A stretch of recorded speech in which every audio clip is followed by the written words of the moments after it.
اللہ رب العالمین نے اس دنیا کے اندر بعض چیزوں پر فضیلت دے رکھی ہے۔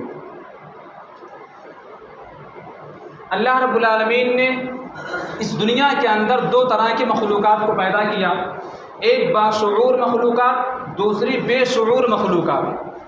اللہ رب العالمین نے باشعور مخلوقات کو بے شعور مخلوقات پر فضیلت دے رکھی ہے، اور باشعور مخلوقات عقل مند یہ تین ہیں۔ نمبر ایک نوری یعنی فرشتے، نمبر دو ناری یعنی جن، نمبر تین خاکی یعنی انسان۔ اور ان تینوں باشعور مخلوقات میں اللہ رب العالمین نے انسانوں کو دیگر جو دو باشعور مخلوقات ہیں ان پر فضیلت دے رکھی ہے۔ اللہ رب العالمین نے بیان کیا قرآن کریم کے اندر، وَلَقَدْ كَرَّمْنَا بَنِي آدَمَ، ہم نے بنی آدم کو مکرم اور مشرف بنایا۔ اسی طرح سے طبقہ انسانی کے اندر ایک ایسا طبقہ ہے جو دیگر طبقوں پر فضیلت رکھتا ہے، وہ طبقہ انبیاء کرام کا طبقہ ہے۔ یعنی انسانوں کے جتنے بھی طبقات ہیں ان طبقات میں انبیاء کرام کا طبقہ سب سے افضل اور معزز ہے، اور انبیاء کرام کے طبقے میں ایک ایسی ہستی ہے جو تمام انبیاء کرام سے افضل ہے، تمام انبیاء کرام پر فاضل اور فائق ہے، اور وہ ذات جناب محمد عربی صلی اللہ علیہ وسلم کی ہے۔ اسی طرح سے جتنے بھی انبیاء اور رسول آئے سب کی ایک امت ہوا کرتی تھی، تمام امتوں میں امت محمدیہ کو اللہ رب العالمین نے فضیلت دی ہے۔ فرمایا کنتم خیر امت اخرجت للناس تأمرون بالمعروف وتنہون عن المنکر۔ اسی طرح سے جو انبیاء اور رسول آتے رہے دنیا کے اندر وہ کتابوں کے ساتھ آئے، سب سے آخر میں ہمارے نبی جناب محمد عربی صلی اللہ علیہ وسلم آئے اور وہ اپنے ساتھ قرآن کریم لے کر کے آئے۔ لہٰذا دیگر جو کتابیں ہیں، سابقہ جو کتابیں ہیں، ان کتابوں میں سب سے افضل کتاب قرآن کریم جو کہ اللہ رب العالمین کی جانب سے نازل کردہ ہے۔ اسی طرح سے دنیا کے اندر بہت سارے اللہ رب العالمین کے گھر ہیں جنہیں ہم مساجد کے نام سے جانتے ہیں۔ دنیا میں بہت ساری مسجدیں ہیں، دنیا کے اندر جتنی مسجدیں ہیں ان تمام مسجدوں پر تین مسجدوں کو فضیلت حاصل ہے۔ نمبر ایک مسجد حرام، نمبر دو مسجد نبوی، نمبر تین مسجد اقصیٰ۔ دنیا کے اندر جتنے بھی مساجد ہیں ان تمام مساجد پر فوقیت اور فضیلت یہ تین مساجد رکھتے ہیں، اور ان تین مساجد پر سب سے زیادہ فضیلت اگر کسی کی ہے تو وہ مسجد حرام کی ہے۔ اللہ رب العالمین نے، نبی کریم صلی اللہ علیہ وسلم نے حدیث کے اندر اس چیز کا تذکرہ ہے کہ مسجد حرام کے اندر ایک نماز کا ثواب 1,00,000 نماز کے برابر ہے۔ یعنی دنیا کے اندر جو دیگر مسجدیں ہیں ان مسجدوں کے مقابلے میں مسجد حرام کو اللہ رب العالمین نے افضل اور معزز بنایا ہے۔ اسی طرح سے جب سے دنیا کا وجود ہوا ہے مہینوں کی تعداد 12 رہی ہے، ان 12 مہینوں میں سب سے افضل مہینہ اللہ رب العالمین نے رمضان کا مہینہ قرار دیا ہے، جس سے ہم اور آپ گزر رہے ہیں۔ اسی طرح سے مہینوں میں جو ایام ہوتے ہیں جن سے مل کر کے مہینے اور سال بنا کرتے ہیں ان میں اللہ رب العالمین نے دنوں کو رکھا ہے، اور دنوں میں سب سے افضل دن اللہ رب العالمین نے جمعہ کا دن قرار دیا ہے۔ اس کے بعد دن کے بعد راتوں کا نمبر آتا ہے۔ سال بھر میں مہینے میں کئی راتیں ہوتی ہیں، ان راتوں میں سب سے افضل رات اللہ رب العالمین نے لیلۃ القدر کو قرار دیا ہے۔ فرمایا انا انزلناہ فی لیلۃ القدر لیلۃ القدر خیر من الف شہر، کہ یہ جو لیلۃ القدر ہے یہ 1000 مہینوں کی عبادت سے بہتر ہے۔ اسی طرح سے ہم اور آپ دیکھیں کہ شب قدر کے پس منظر میں ایک مرسل روایت مروی ہے، یعنی اللہ تعالیٰ نے شب قدر کو کیوں نازل کیا، اللہ تعالیٰ نے شب قدر کو کیوں عطا کیا امت محمدیہ کو۔ اس سلسلے میں موطا امام مالک کی ایک مرسل روایت ہے جو کہ صحیح نہیں ہے، اور وہ لوگ بیان کرتے پھرتے ہیں۔ اگر آپ گوگل پہ سرچ کریں تو وہ روایت سب سے پہلے آپ کے سامنے آئے گی، لوگوں کو پتہ نہیں ہے، اور لوگ اس روایت کو شب قدر کے پس منظر میں باقاعدہ بیان کرتے رہتے ہیں۔ روایت اللہ کے نبی صلی اللہ علیہ وسلم نے فرمایا کہ جب نبی کریم صلی اللہ علیہ وسلم کو سابقہ لوگوں کی طویل عمروں کے بارے میں خبر دی گئی تو نبی کریم صلی اللہ علیہ وسلم کے دل میں یہ خیال آیا کہ میری امت کے لوگوں کی عمریں تو بہت کم ہیں، 60 سال 70 سال، پہلے کے لوگ بہت زیادہ بہت لمبی لمبی عمریں پایا کرتے تھے۔ اللہ کے نبی صلی اللہ علیہ وسلم کے دل میں یہ بات آئی کہ میری امت کے لوگوں کی عمریں بہت کم ہیں، اور میری امت کے لوگ سابقہ امتوں کے مقابلے میں جن کی عمریں بہت زیادہ ہوا کرتی تھی ان کے برابر میں عمل کیسے کر سکتے ہیں۔ نبی کریم صلی اللہ علیہ وسلم کے دل میں یہ بات آئی تو اللہ تعالیٰ نے نبی کریم صلی اللہ علیہ وسلم کو لیلۃ القدر، شب قدر عطا فرمائی، جو ایک رات جس کی عبادت ایک رات کی عبادت 1000 عبادت کے برابر ہے، 1000 مہینوں کی عبادت کے برابر ہے۔ سامعین کرام، یہ موطا امام مالک کی روایت جو کہ بارہا پیش کی جاتی ہے، یہ روایت صحیح نہیں ہے۔ امام ابن عبد البر رحمہ اللہ نے اپنی کتاب التمہید کے اندر، جو اس کتاب موطا کی شرح ہے، اس کے اندر فرماتے ہیں کہ لا عالم هذا الحدیث یروی مسندا من وجہ ولا عارفه فی غیر المعطا مرسلا ولا مسندا، کہ یہ جو روایت پیش کی جاتی ہے یہ روایت کسی بھی سند سے مرفوع اور مسند نہیں ہے۔ اسی طرح سے موطا کے علاوہ کسی بھی کتاب کے اندر، حدیث کی جتنی بھی کتابیں ہیں، کسی بھی کتاب کے اندر یہ حدیث یا اس طرح کی روایتیں نہ تو مرسل ہیں اور نہ تو مرفوعان ہیں، یعنی یہ جو روایت پیش کی جاتی ہے یہ صحیح نہیں ہے، یہ مرسل روایت ہے۔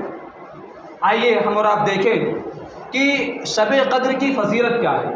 حضرت ابو ہریرہ رضی اللہ تعالیٰ عنہ حدیث کے راوی ہیں، صحیح بخاری کی روایت ہے، اللہ کے نبی صلی اللہ علیہ وسلم نے فرمایا من قام رمضان ایمانا واحتسابا غفر له ما تقدم من ذنبه ومن قام لیلۃ القدر ایمانا واحتسابا غفر له ما تقدم من ذنبه، کہ جو آدمی تراویح کی نماز پڑھتا رہے، رمضان میں قیام کرے یعنی تراویح کی نماز ادا کرے، اور شرط یہ ہے کہ وہ حالت ایمان میں ہو، ایمان کی حالت میں، اور ثواب کی نیت سے اگر وہ تراویح کی نماز پڑھتا رہے تو اللہ تعالیٰ اس کے سابقہ گناہوں کو معاف کر دے گا۔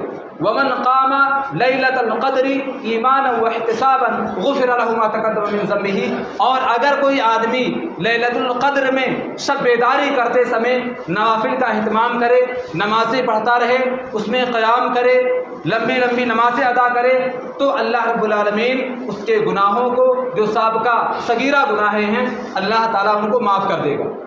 یہ ہے فضیلت شب قدر کی، شب قدر میں قیام کرنے کی۔ آئیے دیکھیں کہ شب قدر کی فضیلت آخر اس قدر کیوں ہے۔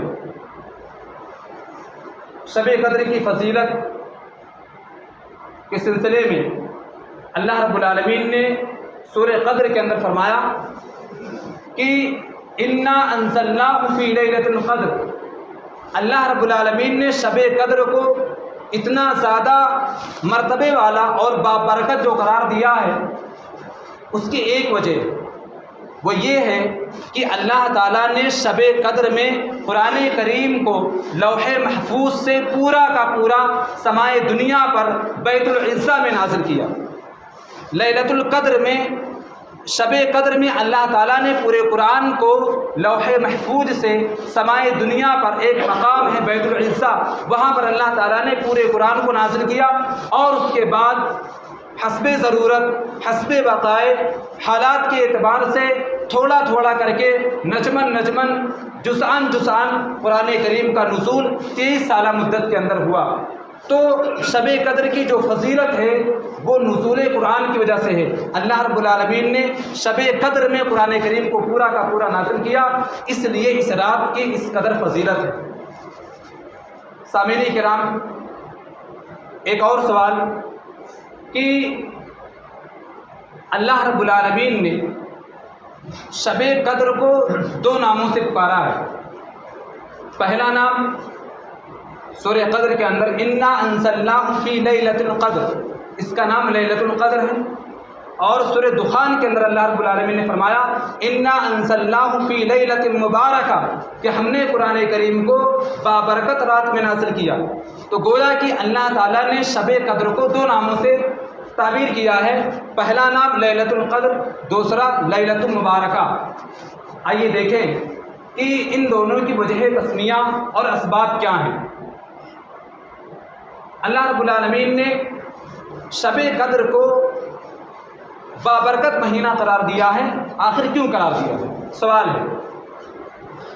اگر ہم اور آپ یہ دیکھیں کہ برکت کسے کہتے ہیں، پہلے ہم برکت دیکھیں گے تو ساری باتیں سامنے آ جائیں گی۔ برکت کہتے ہیں کہ کسی چیز میں لگاتار اضافہ ہوتا رہنا، تسلسل کے ساتھ کسی چیز میں زیادتی ہوتی رہے، اسی کو برکت کہتے ہیں۔ اس رات کے اندر جو عبادت کی جاتی ہے وہ عبادت اس قدر بڑھا دی جاتی ہے، اس عبادت کا اجر اتنا زیادہ بڑھا دیا جاتا ہے کہ ایک رات کی عبادت 1000 مہینوں کی عبادت کے برابر ہے۔ لہذا اس ناحیے سے اللہ رب العالمین نے شب قدر کو لیلۃ المبارکہ سے تعبیر کیا۔ دوسرا نام لیلۃ القدر، لیلۃ کے معنی ہوتا ہے رات، اور قدر کے 3 معنی ہوتے ہیں۔ پہلا معنی، قدر کا پہلا معنی ہوتا ہے باعزت، مرتبے والا۔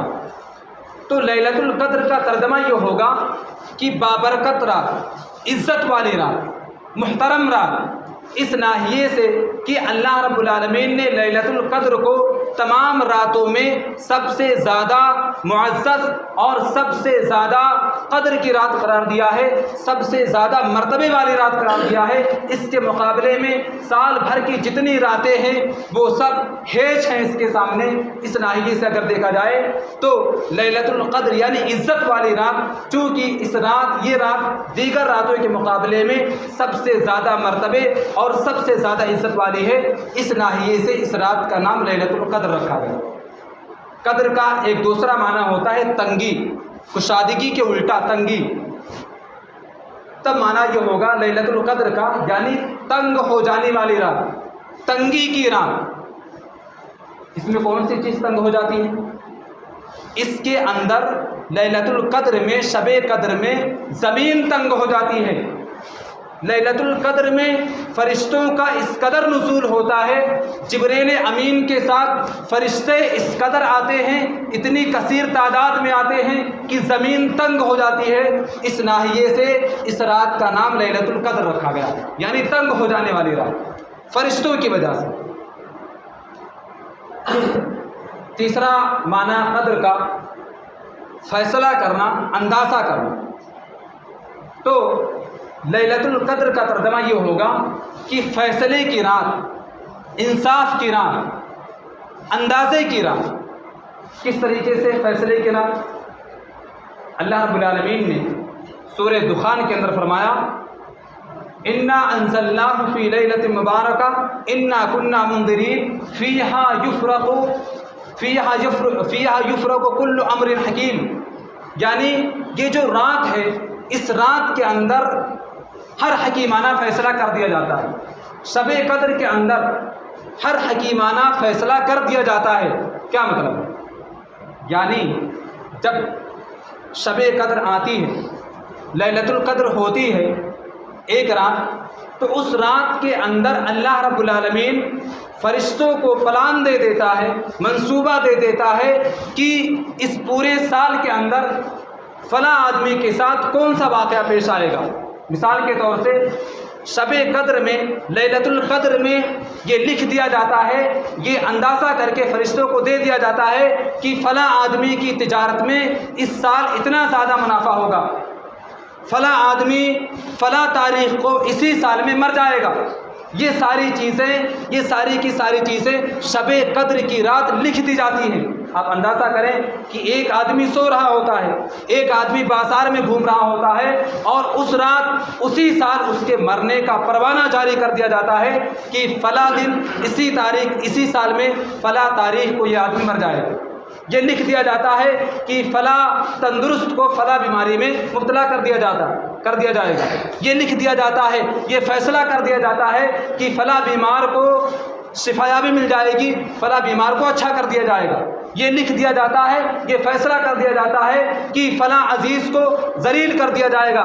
یہ فیصلہ کر دیا جاتا ہے کہ فلاں عزیز کو ذلیل اور فلاں ذلیل کو عزیز کر دیا جائے گا۔ فیصلہ کر دیا جاتا ہے کہ فلاں فٹ پاتھ پر رہنے والے کو اٹھا کر کے تخت حکومت پر بٹھا دیا جائے گا۔ اسی طریقے سے یہ فیصلہ کر دیا جاتا ہے کہ اس سال میں یا فلاں تاریخ کو تخت حکومت پر سے فلاں آدمی کو اتار کر کے فٹ پاتھ پر کھڑا کر دیا جائے گا۔ سامعین کرام، شب قدر میں یہ ساری کی ساری چیزیں لکھ دی جاتی ہیں۔ وہ جو رات جس میں ہم جاگتے ہیں، اس میں اللہ رب العالمین ایک سال کا منصوبہ، ایک سال کی پلاننگ لکھ کر کے فرشتوں کو دے دیتا ہے کہ اس سال میں فلاں آدمی کے ساتھ فلاں واقعہ یا کس کے ساتھ کیا ہوگا، ایک سال کا پورا ڈیٹا تیار کر کے دے دیا جاتا ہے۔ اس ناحیے سے اگر دیکھا جائے تو لیلۃ القدر کو، جو کہ فیصلے کی رات ہے، اس ناحیے سے اسے لیلۃ القدر کہا جاتا ہے۔ اسی طرح سے ہم دیکھیں کہ یہ جو رات ہے جس میں ہم رات جاگتے ہیں، کیا اس رات کا مرتبہ اور اس رات کا رتبہ کیا ہے؟ اللہ رب العالمین نے سورہ قدر کے اندر فرمایا، انا انزلناہ فی لیلۃ القدر وما ادراک ما لیلۃ القدر لیلۃ القدر خیر من الف شہر۔ یعنی یہ جو رات ہے یہ 1000 مہینے کی راتوں سے بہتر ہے۔ یعنی اگر کوئی آدمی لیلۃ القدر کو پا جائے، اس میں عبادت کرتا ہوا، اپنے رب کو راضی کرتا ہوا پا جائے، اس میں عبادت کرتا ہوا اس رات کو اگر وہ پا لے، تو گویا کہ وہ تقریباً 83 سال 4 مہینے کی عبادت کے برابر وہ ثواب پاتا ہے۔ 1000 مہینے کا اگر آپ کیلکولیٹ کریں، اندازہ کریں، تو تقریباً 83 سال 4 مہینے ہوتے ہیں۔ 83 سال 4 مہینے یعنی، اور آپ دیکھیں اس رات میں جاگنا کتنا ہوتا ہے، مشکل سے 7 8 9 گھنٹہ اگر دیکھا جائے تو ہوتا ہے۔ اگر کوئی آدمی اس رات میں عبادت کر لے، ان 5 راتوں میں اگر آدمی آ کر کے اللہ کی عبادت کرے، تو ان 5 راتوں میں سے اگر کوئی رات اسے مل گئی، ظاہر سی بات ہے 5 میں سے کوئی ایک ہوگی، اگر وہ کوتاہی نہ کرے اور آ کر کے مسلسل عبادت کرتا رہے اور وہ رات پا جائے، تو گویا کہ اس نے 83 سال 4 مہینے اللہ رب العالمین کی عبادت کی۔ سامعین کرام، آپ اندازہ کریں کہ شب قدر کی، لیلۃ القدر کی فضیلت کیا ہے۔ ایک رات کی عبادت 83 سال 4 مہینے کی عبادت سے بہتر ہے۔ اب اگر اس کے باوجود لوگ سوئیں، باقاعدہ گھروں میں پورے اہتمام کے ساتھ سوئیں، مسجد میں آ کر گپ سڑاکا کریں، گپ شپ کریں، تو کتنی ناکامی اور کتنی خراب بات۔ 83 سال 4 مہینے کی عبادت اگر آپ کو لینا ہے تو آپ بمشکل 7 8 9 گھنٹہ آ کر کے اللہ کی عبادت کریں۔ 83 سال 4 مہینے کی عبادت آپ کو اتنا اجر، اتنا ثواب آپ کے حصے میں لکھا جائے گا۔ اسی طرح سے ایک سوال یہ بھی ہے کہ کیا اس رات کی تعین ہے کہ کون سی رات ہے؟ 5 راتوں میں جو جاگنے کا حکم ہے، کیا کبھی اس کی تعین تھی؟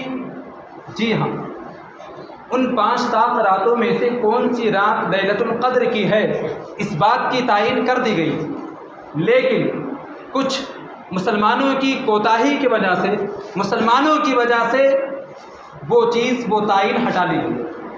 دلیل صحیح بخاری کی روایت، حضرت عبادہ بن صامت رضی اللہ تعالیٰ عنہ حدیث کے راوی ہیں، وہ کہتے ہیں کہ اللہ کے نبی صلی اللہ علیہ وسلم ایک مرتبہ نکلے تاکہ ہم لوگوں کو آ کر کے یہ بتائیں کہ آخر وہ رات کون سی ہے، کون سی رات لیلۃ القدر کی ہے، کون سی رات شب قدر ہے۔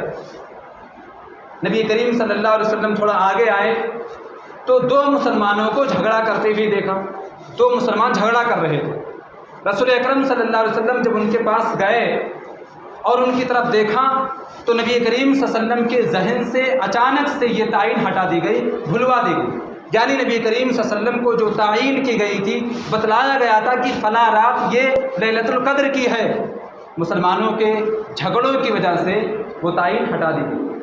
سامعین کرام، ایک اور سوال اٹھتا ہے یہاں پر کہ جب اللہ رب العالمین کو بھلوانا ہی تھا تو بتایا کیوں تھا؟ جب نبی کریم صلی اللہ علیہ وسلم کے ذہن سے یہ تعین اٹھانی ہی تھی تو آخر میں تو شروع میں یہ بات کیوں بتلائی گئی؟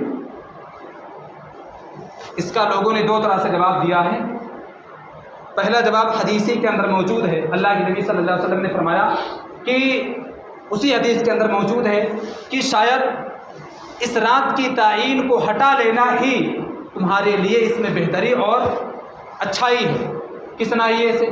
وہ یہ کہ اگر 5 طاق راتوں میں سے یا جو آخری عشرے میں ہم جاگتے ہیں یہ تعین ہوتی کہ فلاں رات لیلۃ القدر کی ہے تو لوگ بقیہ 9 راتوں کو سوتے جم کر کے اور اس ایک رات کو جا کر کے عبادت کرتے۔ اب جبکہ یہ تعین ہٹا لی گئی تو لوگ زیادہ سے زیادہ عبادتیں کریں گے۔ جہاں ایک رات جاگنا تھا وہاں لوگ 10 رات یا 5 راتوں میں جاگ کر کے اللہ رب العالمین کی عبادت کریں گے۔ کثرت عبادت کی وجہ سے کثرت ثواب ہوگا، یعنی اللہ رب العالمین نیکیوں میں اضافہ بھی کرے گا۔ یعنی اگر کوئی آدمی 5 طاق راتوں میں جا کر کے اللہ کی عبادت کرے تو لیلۃ القدر تو اسے ملے گی ہی، پلس میں بونس کے طور سے جو 4 طاق راتوں میں اللہ کی عبادتیں کی ہیں وہ اس کی نیکیاں بھی اس کے کھاتے میں، اس کے اکاؤنٹ میں لکھا جائے گا، اس کے نام اعمال میں دیا جائے گا۔ تو اگر 5 طاق راتوں میں اگر آدمی جا کر کے اللہ کی عبادت کرے تو لیلۃ القدر کے ساتھ ساتھ 4 جو طاق راتوں میں آدمی جاگ کر کے اللہ کی عبادت کرے گا اس کی نیکی بھی اس کے نام اعمال میں لکھی جائے گی۔ دوسری وجہ بھلوانے کی وہ یہ کہ بندوں کے شوق کا امتحان لینا مقصود تھا۔ یعنی اللہ رب العالمین یہ دیکھنا چاہتا ہے کہ آخر ہم دیکھیں کہ بندوں کے اندر کتنا جذبہ ہے عبادت کرنے کا۔ ہم یہ دیکھیں کہ لوگوں کے اندر نیکی اور جنت کی حصول یابی میں کتنا زیادہ وہ تڑپ رکھتے ہیں، کتنا زیادہ وہ خواہاں ہیں جنت، کتنا زیادہ وہ ہماری عبادت کرنے کی خواہش رکھتے ہیں۔ ظاہر سی بات ہے آدمی کو جب 5 آپشن ہیں اور 5 میں سے کوئی ایک ہے، اب جس کے اندر تڑپ ہوگا، جس کے اندر خواہش ہوگی، دلچسپی ہوگی، وہ آدمی برابر جا کر کے 5 طاق راتوں میں اللہ کی عبادت کرے گا۔ تو بھلوانے کا دوسرا مقصد یہ تھا کہ بندوں کے شوق کا امتحان لیا جائے، بندوں کے خواہش کا، ان کے تڑپ کا کو آزمایا جائے۔ سامعین کرام، ایک بہت اہم سوال بار بار کیا جاتا ہے واٹس ایپ پر بھی، اور لوگ بھی اس طرح سے پوچھتے رہتے ہیں، اور کئی مسجدوں میں باقاعدہ اس کا اہتمام بھی کر دیا جاتا ہے۔ وہ یہ کہ شب قدر میں رات جاگتے سمے کیا علماء کو بلا کر کے باقاعدہ تقریر کی محفل رچائی جا سکتی ہے؟